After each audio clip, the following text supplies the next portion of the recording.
Karen's smug grin could curdle milk from a mile away. She waddled through the neighborhood like she owned every blade of grass, her HOA badge glinting like a dictator's medal.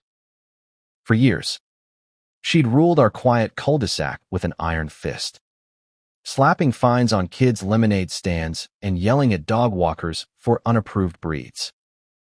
But when she towed my Lamborghini without warning, she didn't just cross a line, she dynamited it.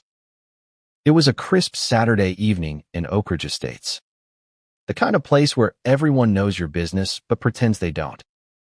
I'd parked my prized yellow Lamborghini Aventador in the community lot, a rare treat for the eyes in our beige, minivan-filled suburb. I'd checked the HOA rules twice. Guest parking was fine for 48 hours. My cousin, visiting from Miami, was crashing at my place, and the car was his pride and joy. I figured it was safe. I was wrong. Karen, the self-appointed queen of the HOA, had other plans. She'd always hated me ever since I painted my mailbox red without her approval. To her, I was the neighborhood rebel, the guy who didn't bow to her clipboard tyranny. That evening, as I sipped coffee on my porch, I saw her storming toward the lot with a tow truck trailing behind like a loyal dog. Her polyester pants swished with purpose, her face twisted into that signature look of someone who thrives on control. I jogged over, sensing trouble. "Karen, what the hell?" I shouted, spotting the tow truck's claw already gripping my cousin's car. The driver, a nervous guy with a patchy beard, avoided my eyes. Karen spun around, her double chin quivering with glee. "This vehicle is in violation of HOA Code 47B," she declared, waving a rulebook like a Bible. "No unregistered cars in guest parking. It's being towed." Unregistered. I filed the form last week. I snapped, pulling up the email confirmation on my phone. "You approved it yourself." Her eyes narrowed, but she didn't even glance at my screen.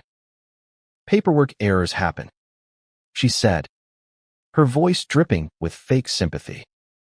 "Take it up with the board." "Oh, wait, I am the board." She chuckled, and the tow truck driver winced, clearly hating his role in this.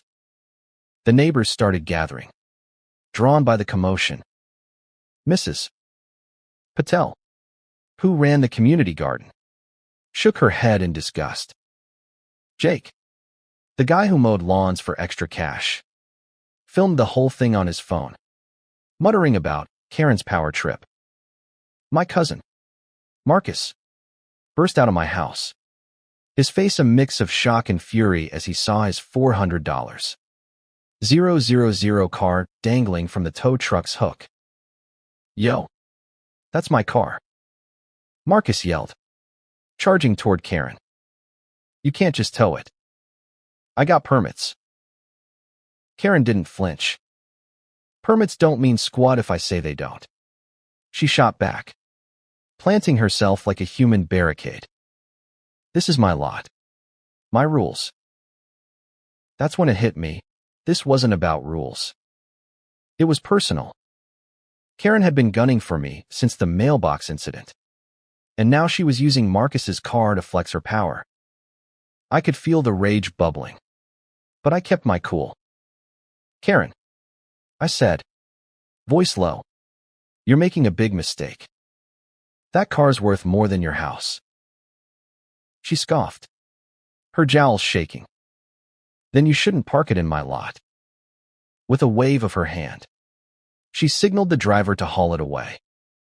The Lamborghini disappeared down the street, its taillights glowing like a fading dream. I spent the next hour on the phone with the tow company, who claimed they were just following orders. By the time I tracked down the impound lot, it was 9 p.m., and they were closed. Marcus was pacing my living room, cursing under his breath. "Man, that car's my life. He said, I saved for years. If there's even a scratch, there won't be. I promised. Though my stomach churned. I knew Karen's type: petty, vindictive, untouchable. Or so she thought. The next morning, I drove to the impound lot with Marcus. The news was worse than I'd feared. The tow truck driver, in his rush to obey Karen, had botched the job. The Lamborghini's undercarriage was scraped, the front bumper cracked, and the custom rims were scuffed beyond repair. The lot manager, a grizzled guy named Tony, shook his head. Tow guy didn't secure it right. Damages are at least $340. 000. Marcus looked like he'd been punched. I felt the same, but anger sharpened my focus. Who's liable? I asked Tony. He shrugged. Whoever ordered the tow. You got paperwork proving it was wrongful. I did. The email confirmation. The HOA rules. Even a time-stamped photo of the car parked legally. I wasn't just fighting for Marcus's, Carrie was fighting for justice against Karen's reign of terror. Word spread fast. By noon, the neighborhood was buzzing. Jake posted his video online, titled, HOA Karen tows $400,000 Lumbo gets owned. It racked up thousands of views in hours, with comments calling for Karen's head. Mrs. Patel organized an emergency HOA meeting. And for once, people showed up. The community center was packed, the air thick with tension. Karen strutted in, still clutching her rulebook. But her confidence was cracking. The crowd wasn't her usual fan club of retirees nodding along to her rants. These were angry neighbors, fed up with her bullying. I stood up first, holding my phone with the evidence. Karen towed my cousin's car illegally, I said, projecting the email onto the screen. She ignored the rules. Caused $340. 000 in damages. And now she's trying to dodge accountability. The room erupted in murmurs. Karen's face turned beet red. That's a lie. She shrieked. He parked illegally. I was protecting the neighborhood. Protecting. Mrs. Patel cut in, her voice sharp. You fined my garden for unauthorized flowers last month. You're not protecting jury terrorizing. Jake played his video, and the crowd gasped as Karen's smug voice echoed. This is my lot. My rules. Even her loyalists shifted uncomfortably. Marcus stood next, his voice trembling but firm. That car was my dream. I worked 10 years for it. You didn't just tow it, you trashed it. Karen tried to interrupt, but the crowd shouted her down. For the first time, she looked small, her authority crumbling like a sandcastle. The HOA board, sensing the tide turning, called for a vote.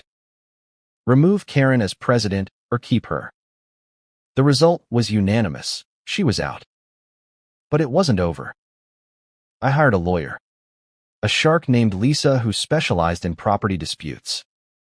She dug into Karen's history and found a pattern: dozens of wrongful fines, shady tow contracts, even a kickback deal with the tow company.